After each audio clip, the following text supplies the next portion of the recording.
After more than a week of testimony, a Missoula County jury returned guilty verdicts for the suspect in a double murder in Frenchtown. The case started 2 years ago when Karen Hardy walked into a Glendive police department to report a double homicide she witnessed years earlier.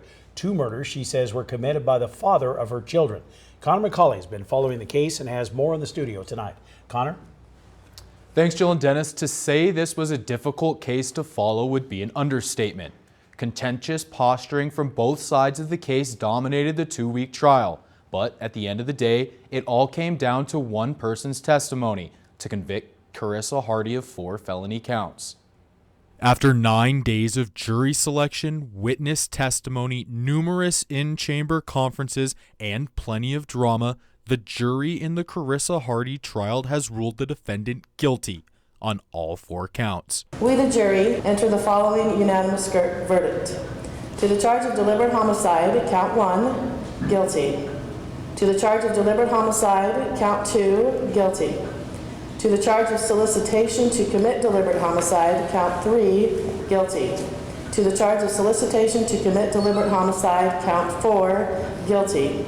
Dated the 16th day of May 2019. Thursday morning, both the defense and prosecution gave their final statements to the jury before they went into deliberation around 11 a.m. Karen Hardy's witness testimony was the key piece of evidence to the case, and while the defense questioned its authenticity, Missoula Deputy County Attorney Brian Lowney says that the proof is in the corroboration. You saw her testimony.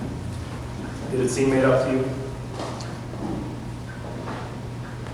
And further, ask yourself what she ever said about the murders that wasn't corroborated by the rest of the investigation. Think about that for a second. What did she ever say about the murders that was not corroborated by the investigation? The defense counsel argued that law enforcement did not conduct their investigation properly, which calls into question anything produced from it. Officers should not hide the ball. And if they're doing that, you should question everything that they say. One question is, how do the police, who had a full-blown FBI search team, how do they miss 4 cell phones? And what else did they miss? Or what else did they selectively pick out? After the guilty verdict, Hardy was remanded back to the custody of the Missoula County Detention Center and now awaits sentencing, which has not yet been scheduled. This had the feeling of a knockdown, drag-out kind of trial, with the main theme being drama. The key witness, Karen Hardy, struggled to hold in her emotions as she testified in front of the killer. One witness claimed that the Missoula County Attorney's Office was not telling the truth, and after an outburst in the middle of his testimony, was told he would be held in contempt of court if he continued. But after all that drama, it only took 6 hours of deliberation from the jury behind closed doors to decide this case. Back to you.